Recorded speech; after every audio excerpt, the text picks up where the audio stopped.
Est-ce qu'on peut acclamer le Saint-Esprit ce matin? Wow! Amen. J'aimerais que tout le monde dise bonjour, papa.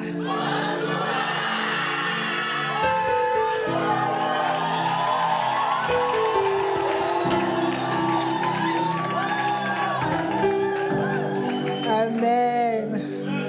Pasteur Prisca l'a dit, papa, nous t'aimons. Et comme le dit le chant, tu nous es précieux. Tu es le don que Dieu nous a fait. Et nous remercions le Seigneur de t'avoir mis sur notre chemin. Tu peux acclamer. Amen. On va s'asseoir dans la présence du Seigneur. Wow. Quelqu'un dit encore ce matin, Saint-Esprit. 2026. Saint-Esprit. Amen. Père, nous sommes assemblés dans ta maison pour entendre ta parole, pour entendre ce que tu as à nous dire. Seigneur, conduis toutes choses, dirige-nous, prends le contrôle de tout au nom de Jésus. Amen. Ce matin, sur instruction de mon père, pasteur Claude, on va échanger un peu sur toujours le Saint-Esprit, mais sur une déclinaison de l'Esprit et loin est son onction. C'est le livre de Papa Dag, Loin est son onction. Et dans ce livre-là, on va voir ce que c'est que la voix de loin. Quelqu'un dit Amen. Amen. La voix de loin. Vous savez, on dit souvent que la Bible est quoi? La Bible est la parole de Dieu. La Bible, on peut dire que c'est la parole de Dieu qui a été écrite. Donc, sans la parole de Dieu, il n'allait pas avoir de Bible. C'est parce que Dieu a dit que cela a été écrit. Amen. Et on va essayer de voir comment est-ce que loin qui est devant nous, loin que Dieu nous donne, comment en écoutant ses paroles, comment en mettant en pratique ce qu'il nous demande, les choses vont changer dans nos vies. Amen. On a souvent l'habitude de dire ici que ce n'est pas à l'homme quand il marche à faire quoi? À diriger ses pas. Ce n'est pas à l'homme quand il marche à diriger ses pas. Donc, si ce n'est pas à nous de diriger nos pas, qui doit diriger nos pas? Jésus doit diriger nos pas, mais à travers qui? À travers loin. À travers la personne qu'il a mis au-devant de nous. À travers on peut dire notre berger principal. Amen. Amen. On va aller dans la parole. Audiovisuel, je peux avoir Matthieu 17 à partir du verset 1. Matthieu chapitre 17 à partir du verset 1. 6 jours après, Jésus prit avec lui Pierre, Jacques et Jean, son frère, et il les conduisit à l'écart sur une haute montagne. Vas-y encore, continue. Verset 3, verset 4, verset 5. Voilà. Comme il parlait encore, une nuée lumineuse les couvrit, et voici, une voix fit entendre de la nuée ces paroles. Celui-ci est mon fils bien-aimé, en qui j'ai mis toute mon affection. Écoutez-le. Amen. Dans cette partie de la Bible-là, il y a quelque chose d'extraordinaire qui se passe. C'est-à-dire que Jésus décide de prendre avec lui 3 de ses disciples. Et avec eux, ils montent sur la montagne. Et pendant qu'ils sont là-bas, la Bible parle d'une expérience extraordinaire que l'homme n'avait jamais vue. C'est-à-dire que Jésus va revêtir, en étant dans la chair, un aspect céleste, son aspect spirituel. On a parlé de la transfiguration. C'est que son visage a changé. Ses vêtements sont devenus blancs. Et il a complètement changé. Et au travers de cette grande vision-là que les disciples ont eue, En même temps, il y a eu Moïse, il y a eu Élie qui sont venus, ils ont parlé ensemble. Mais qu'est-ce que Dieu voulait qu'on retienne? Il y a beaucoup de points. Mais en ce qui nous concerne aujourd'hui, Dieu voulait qu'on retienne simplement la phrase « écoutez-le ». Toute cette grande expérience qu'ils ont eue sur cette montagne-là, c'était juste pour qu'ils entendent dire « écoutez-le ».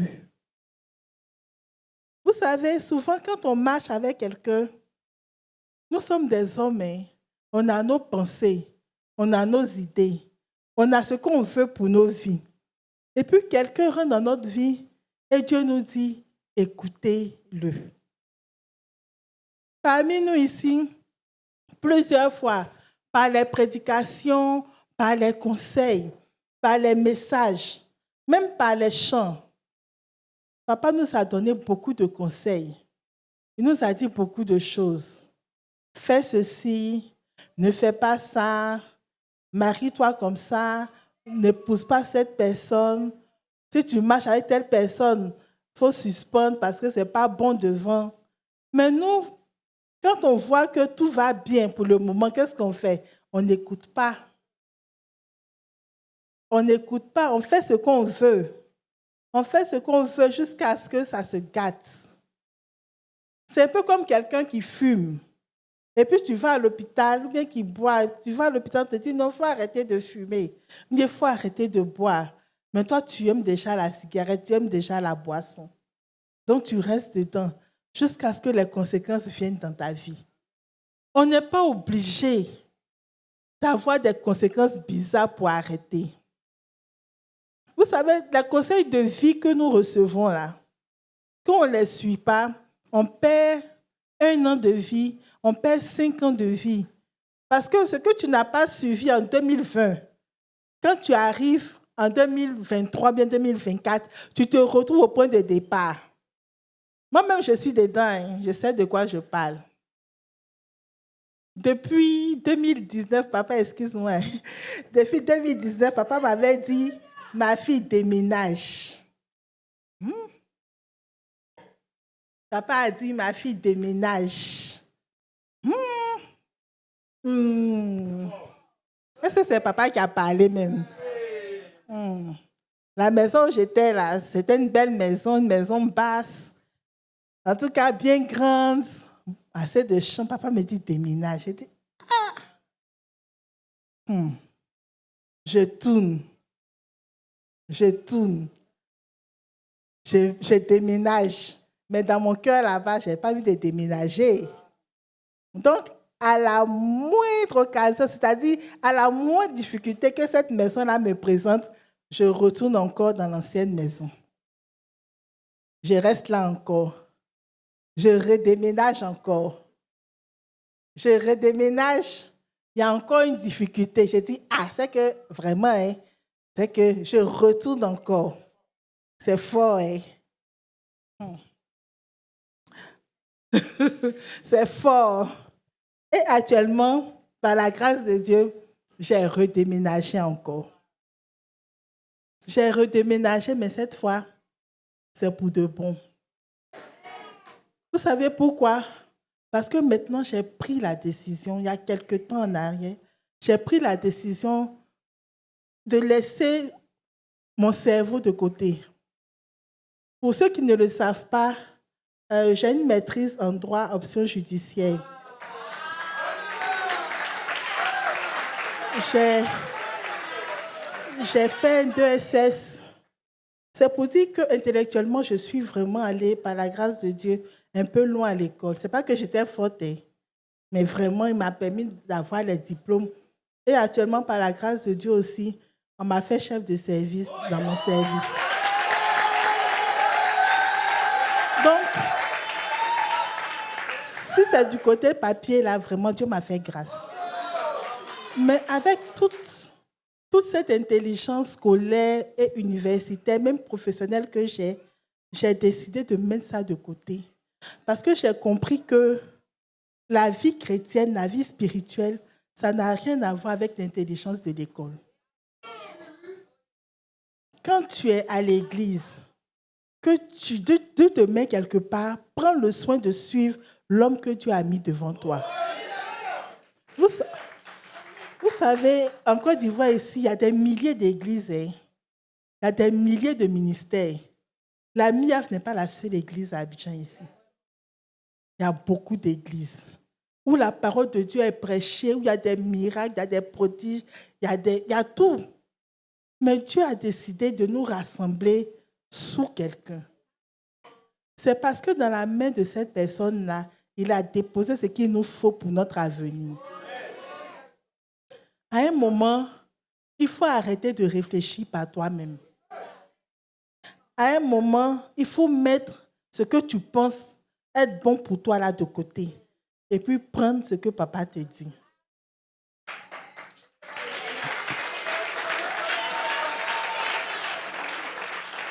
Ne soyons pas comme le peuple de Dieu dans le désert. Dieu avait mis Moïse devant eux. Mais Moïse était devant eux. Ce que Moïse disait là même là, est-ce qu'eux-mêmes ils écoutaient? Jusqu'à Dieu a dit, vous êtes un peuple au cou raide. C'est-à-dire que vous êtes difficile. On vous parle, Moïse vous parle, on vous parle, je vous parle. Jusqu'à vous voulez maintenant me voir. Dieu dit, d'accord, quand vous voulez me voir, allez à côté de la montagne là. Dieu n'a pas parlé, il a envoyé tonnerre, il a envoyé des trucs, il envoie. Ils ne peuvent pas supporter. Ils disent, non, Moïse, à partir de maintenant là, il faut aller écouter. Et puis tu vas venir nous dire, c'est mieux.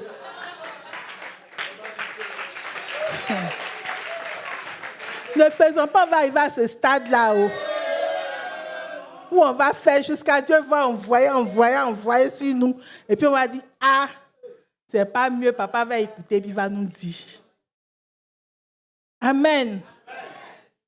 C'est pas facile, mais on doit obéir. On doit écouter et on doit surtout obéir. Parce que ça ne sert à rien d'écouter si on n'obéit pas. Amen. Si on ne s'habitue pas à la voix de notre oint. Ce qui est important aussi, c'est que quand tu es dans une église, il ne faut pas trop regarder les postes. C'est-à-dire, moi je suis pasteur, moi je suis ministre berger, moi je suis berger, moi je suis leader de fraternité. À ton niveau là, qu'est-ce que tu peux faire au travers du message de ton Père pour que l'église aille de l'avant? Il faut rechercher l'onction.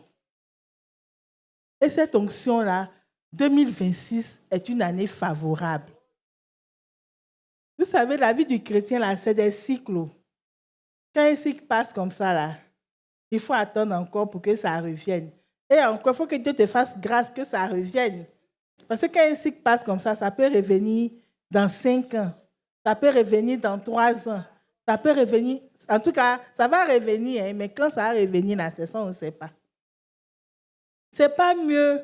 On va commencer à marcher pour ne pas rater nos cycles. Quand Dieu nous donne une année comme 2026 et qu'il nous dit que c'est une année de l'onction, c'est une année du Saint-Esprit, on doit attraper ça comme si notre vie en dépendait. On doit se dire que nous sommes malades. Nous sommes malades, on a une maladie inguérissable, on a une maladie qu'aucun médicament ne peut soigner. Et puis, quelqu'un vient nous voir et dit, ah, les scientifiques ont découvert un nouveau médicament qui soigne ta maladie. Qu'est-ce que tu vas faire? Tu vas essayer. Tu vas prendre. Et puis, tu vas te convaincre que ce médicament-là va te soigner. 2026, là, on doit prendre le Saint-Esprit et puis suivre. Amen. Sinon, on va perdre encore des années dans nos vies. On va recommencer encore. Et puis un matin, tu vas te dire, si je savais, en 2026, là, j'allais faire comme ça, aujourd'hui, je ne serais pas ici. On va vivre une vie avec moins de regrets, avec moins de si je savais, avec moins de j'aurais dû, j'aurais pu. Le conditionnel passé. C'est passé. Non seulement c'était une condition, et puis c'est passé. Ça fait 2 fautes maintenant sur nous. Quand Dieu met un oint dans notre vie, écoutons-le. Jésus a pris ses disciples à part pour leur dire, écoutez-le. Le point 1 qu'on va voir, c'est que La voix de loin nous apporte honneur et gloire. On va voir 2 Pierre 1, 17. 2 Pierre 1, 17. 2 Pierre chapitre 1, verset 17. Mais, car il a reçu de Dieu le Père honneur et gloire. Quand la gloire magnifique lui fit entendre une voix qui disait, « Celui-ci est mon fils bien-aimé, en qui j'ai mis toute mon affection. » Une voix qui disait.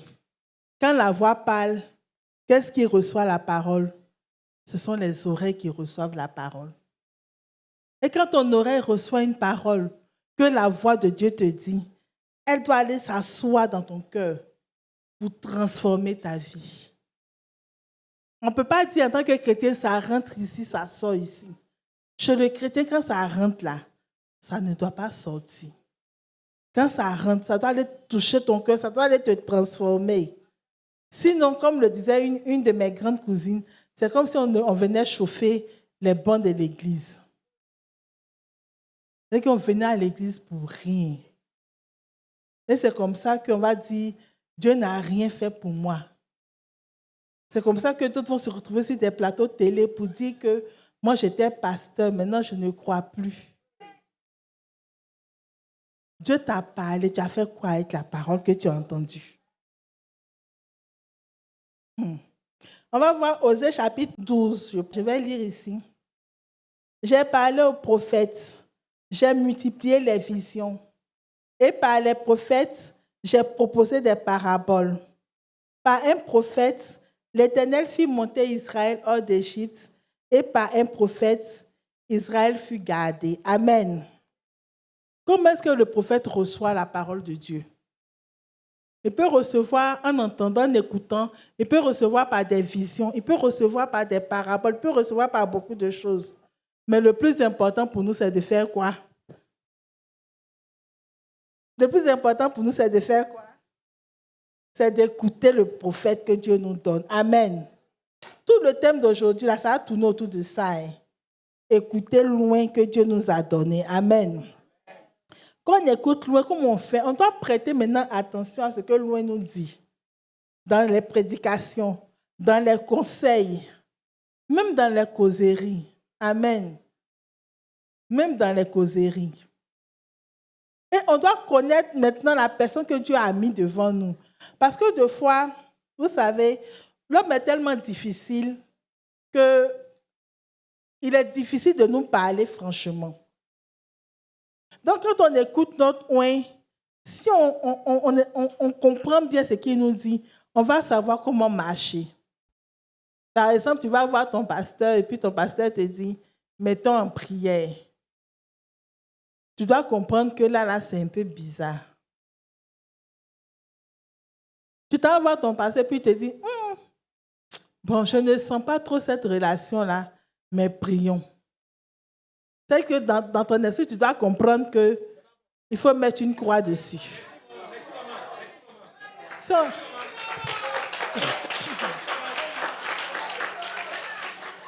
Ou bien, quelqu'un te propose un voyage. Et puis, dans la prédication, quand papa parle d'aller ouvrir l'église, et puis automatiquement, tu sens que le désir vient en toi. Ça veut dire que soit tu ne dois plus voyager, soit si tu voyages, tu dois ouvrir l'église. Mais dans les deux cas même, tu dois songer à ça. C'est une manière pour l'esprit de te parler. Comme papa le disait une fois, il dit, des fois, tu reçois de l'argent. Et puis tu n'as pas pensé même à faire quelque chose pour l'église, à part bien sûr ta dîme. Et puis tu reçois une forte conviction de prendre une telle partie pour faire quelque chose pour l'église. C'est Dieu qui t'a parlé comme ça. Tu n'as pas besoin de venir demander, je sens que je dois faire ça. Est-ce que je dois faire ou pas? Malheur à toi si tu as demandé ça à la maison. De la manière dont ils vont te décourager depuis le début jusqu'à la fin. Quand ils vont finir de te décourager comme ça, non, tu ne vas plus faire.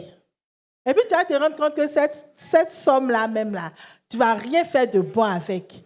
Et la bénédiction que Dieu voulait te donner derrière l'acte que tu allais poser là, elle est partie. La bénédiction est partie.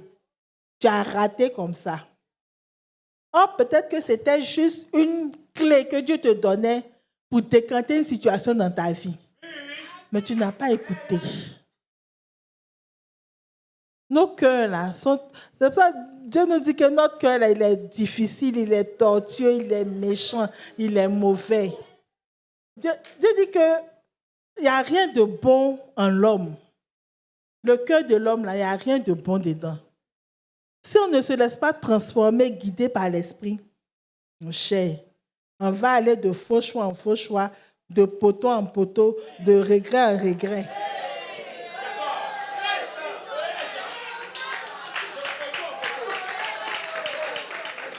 Et si on ne fait pas attention, on risque de devenir l'alcoolique du village.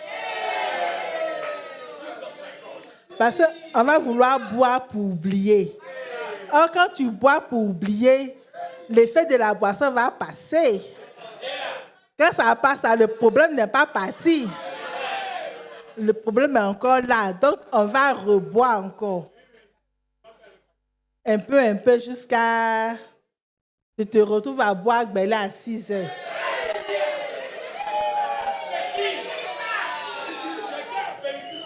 Et puis, de la manière dont ils sont solidaires entre eux. Même si tu n'as pas 50, 100 francs, 200 pour acheter là, il y a un qui a payé pour toi.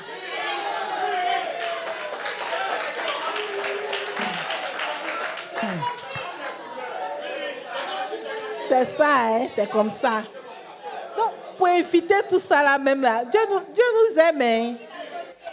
Des fois, on pense que quand on dit à Dieu, on demande à Dieu comment tu m'aimes. Seigneur, est-ce que tu m'aimes? C'est vrai, Dieu nous a dit que quand il a tant aimé le monde, qu'il a donné Jésus. Mais après ça encore, il nous donne des preuves d'amour. Il nous donne des preuves d'amour.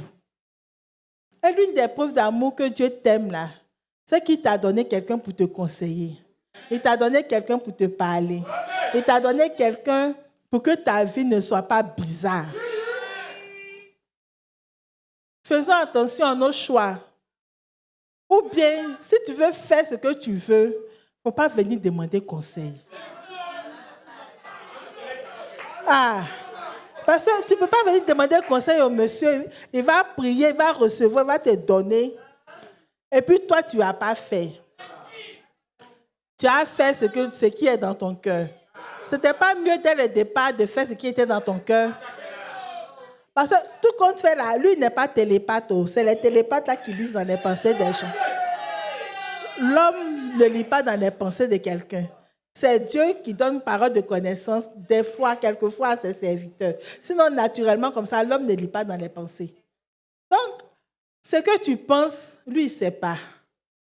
Et puis aussi, ce qui est bizarre, c'est que quand tu vas demander conseil, tu ne dis pas vraiment ce qui est dans ton cœur pour qu'on puisse te conseiller. C'est-à-dire que tu racontes ton histoire de manière à ce que le conseil aille dans le sens où tu veux que le conseil parte.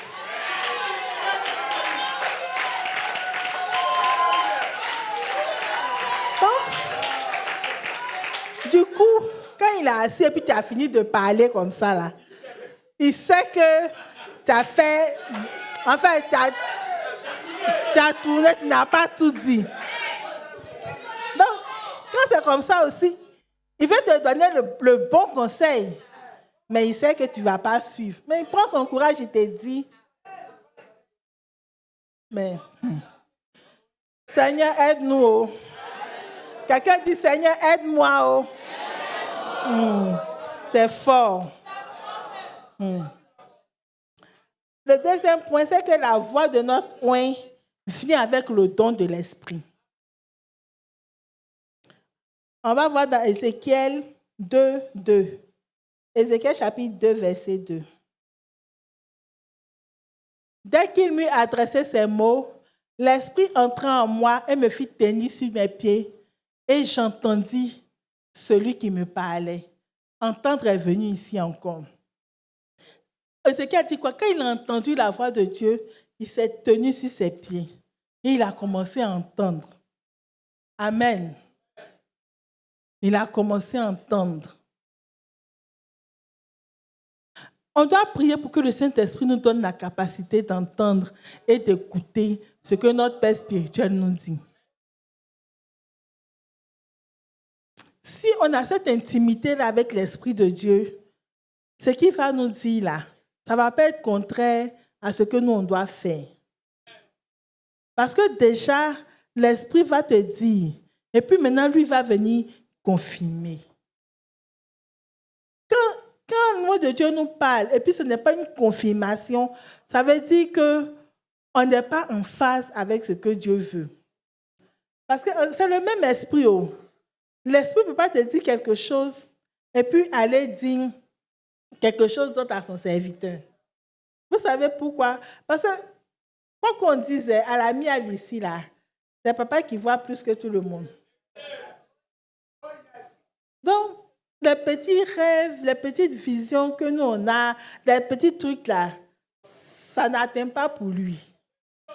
Parce que pour pouvoir supporter tout un ministère, toute une mission pendant des années, et comment on dit même, et envoyer ça quelque part pour que quelqu'un d'autre après, dans des décennies puisse continuer, il y a un manteau que Dieu donne. Beaucoup de personnes ne sont pas appelés à fonder des ministères. Beaucoup d'entre nous, nous sommes appelés à soutenir un ministère. Un peu comme Moïse était soutenu par Aaron et puis Hur. Je sais que vous connaissez l'histoire. Lorsqu'ils se battaient dans une vallée, les Josué étaient en train de se battre, Moïse devait lever les mains. Et la Bible dit que tant que Moïse avait les mains levées, les Josué la gagnaient. Mais quand Moïse était fatigué, que ses mains tombaient, les Josué la perdaient. C'est comme si on est en train de jouer un match et puis l'entraîneur doit lever les mains. Tant que ses mains sont levées, son équipe gagne. Quand ses mains sont fatiguées, que ses mains tombent, on est en train de marquer son équipe. Donc, qu'est-ce que Dieu va dire? Il va dire à 2 personnes de venir soutenir les bras de Moïse pour que Moïse ait continuellement les mains levées.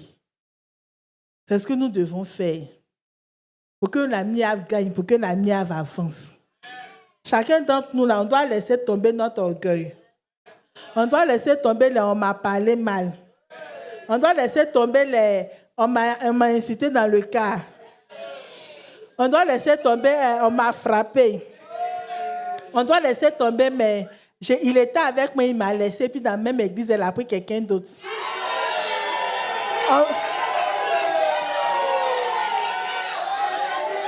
On doit laisser tomber ce genre de choses-là. Et puis faire...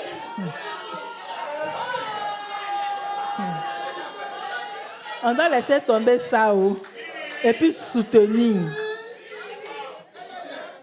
On doit soutenir la Miave.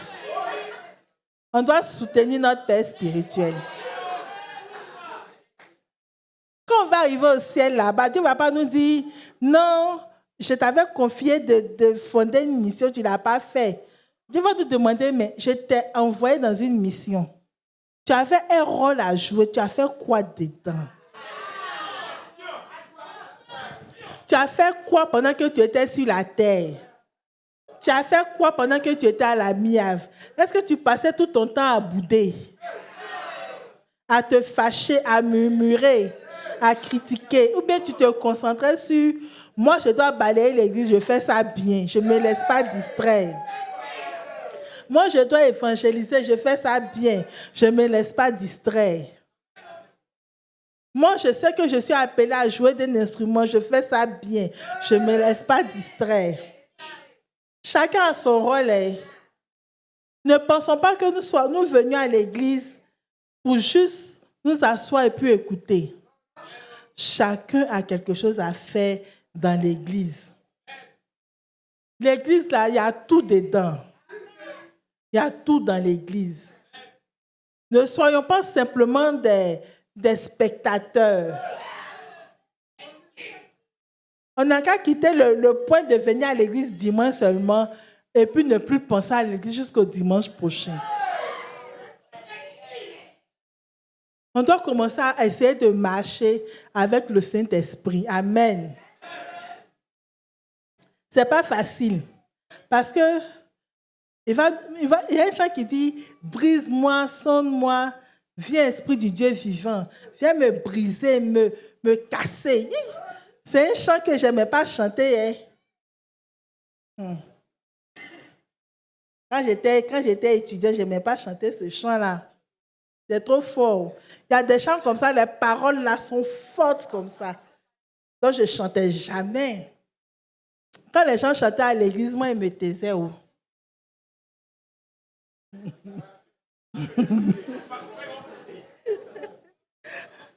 Le brisement de Dieu. Waouh! Quand Dieu veut te briser, il te demande même si c'est lui qui t'a créé. Qui a déjà eu des doubles fractures, c'est-à-dire tu as cassé ton pied et puis tu as cassé encore. Ou bien tu as cassé, qui a déjà cassé un os dans sa vie? Tu as cassé l'os de ton bras, tu es tombé, tu as mis plâtre. Ou bien, toi tu vas comprendre mieux. Tu as déjà cassé quelque chose, ou bien tu as eu une douleur à un muscle. Quand Dieu te brise là, c'est comme ça. Mais là c'est ton cœur qui prend quoi. Il te casse en 1000 morceaux. Et puis maintenant, lui, il vient prendre plate là, et puis maintenant, il te met. Pour que ça se soude encore. Quand tu es passé par là, et puis les os ont fini de se souder là. Quand il te dit, hey, tu dis, parle Seigneur, ton serviteur écoute.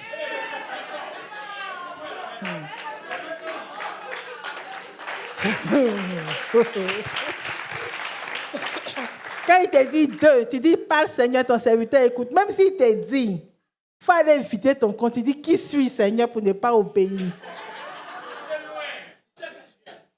Tu sais d'où tu viens. Parce qu'il t'a tellement brisé, quand même on t'insulte, on te manque de respect même là. Tu regardes la personne et puis tu souris quoi. Tu regardes la personne et puis tu dis, Seigneur, il faut laisser. Même quand ça te fait mal. Après, tu dis, Seigneur, ce n'est pas la peine. C'est un enfant. Tu le vois grand comme ça, à son âge, mais c'est un enfant. S'il savait ce qui se passait dans le monde spirituel, là, ça ne n'allait pas faire. Et puis, tu laisses tomber. Et quand plus tu avances, Dieu va commencer à mettre le doigt maintenant sur tes défauts. Si tu es rancunier, il va commencer à mettre le doigt dessus. Ça a sonné dans ton oreille, il faut pardonner. Il faut laisser tomber. Il faut pardonner. Si tu aimes te battre, il va commencer à envoyer des gens vers toi pour la bagarre. Et puis tu as commencé à laisser tomber. Un matin, tu vas te rendre compte que quand on te fait quelque chose, même tu ne te bats plus. Et puis maintenant, ton verset préféré, ça devient « Car toute chose concourt au bien de ceux qui aiment Dieu ».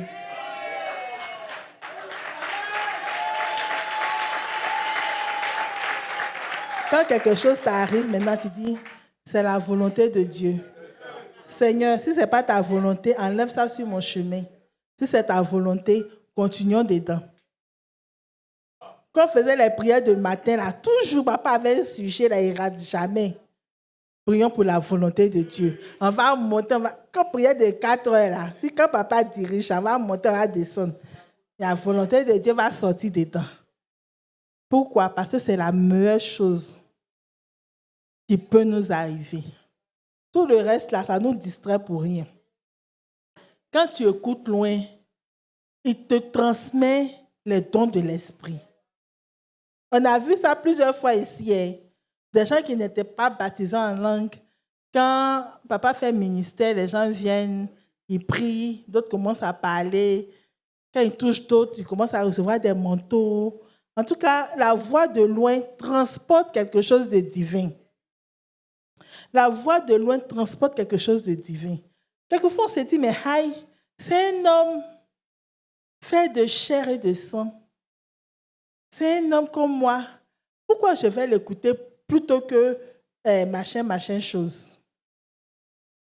tout simplement parce que c'est ton loin.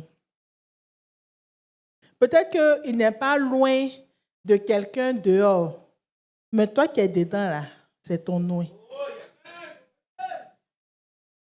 D'autres personnes peuvent le vilipender, mais toi qui es dedans, c'est ton loin. Parce que pour ce qu'à vilipender là, c'est un autre mot.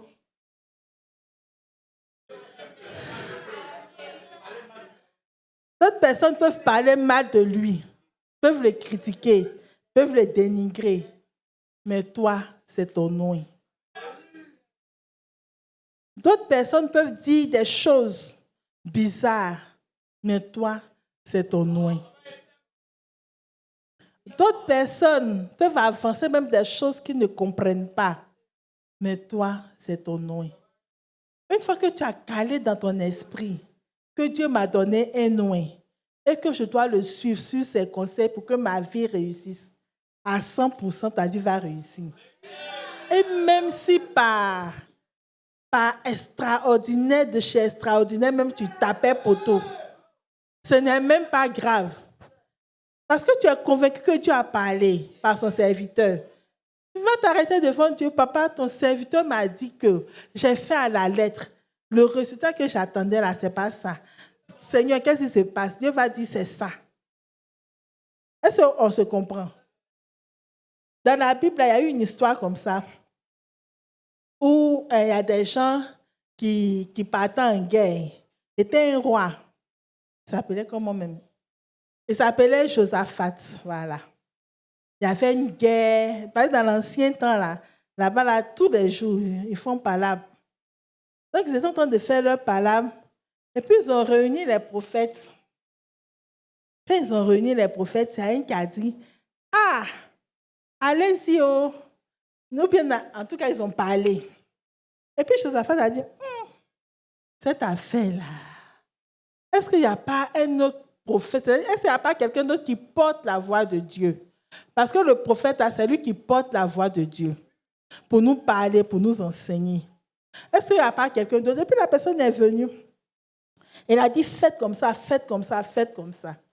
Ce qui, le conseil qu'il a donné là, c'était contraire à la réalité. Je dis, pas la réalité, mais c'était contraire à ce qui se passait sur le champ de bataille. Ce que l'autre disait là, c'était vraiment ce que la réalité permettait de faire. Mais ce que Dieu disait là, si on regardait sur le terrain là, c'était le contraire de ce qu'on voyait. Mais Josaphat là, il a appris ce que Dieu disait, qui était contraire à ce qu'il voyait. Et c'est comme ça qu'ils ont eu la victoire. Et puis, ils ont commencé à voir toutes les richesses des nations qui étaient autour. Amen. Ce dernier point-là, c'était pour dire que quand loin te parle, même quand tu regardes que c'est contraire, là, il ne faut pas réfléchir. Il ne faut pas faire comme moi dans l'ancien temps, qui réfléchissait avec mes facultés intellectuelles et qui avait oublié que Dieu avait mis devant moi quelqu'un de spirituel pour me conduire. Amen. Le seul point que je veux qu'on retienne ici, c'est que nous avons décidé, nous tous, d'appartenir à la MIAV. Comme le dit le chant, on ne nous a pas forcés, on ne nous a pas obligés.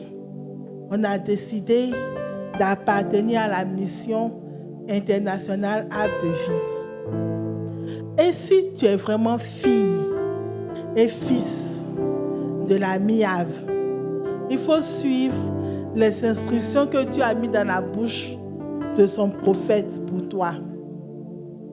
Sinon, dans 10 ans, en étant toujours à la MIAV, tu seras aigri, tu seras fâché, tu seras désagréable. Pourquoi? Parce que tu vas dire que tu n'as pas réussi ta vie. Or, c'est toi-même qui as été ton propre sorcier de ta propre vie parce que tu étais désobéissant. On va se lever, on va prier.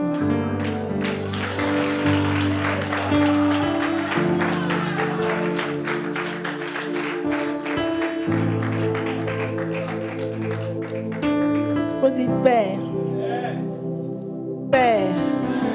Dans le nom de Jésus. Seigneur, je prie que tu casses mon cœur. Ce cœur dur. Ce cœur méchant. Et que tu me donnes. Un cœur nouveau. Au nom de Jésus. Au nom de Jésus.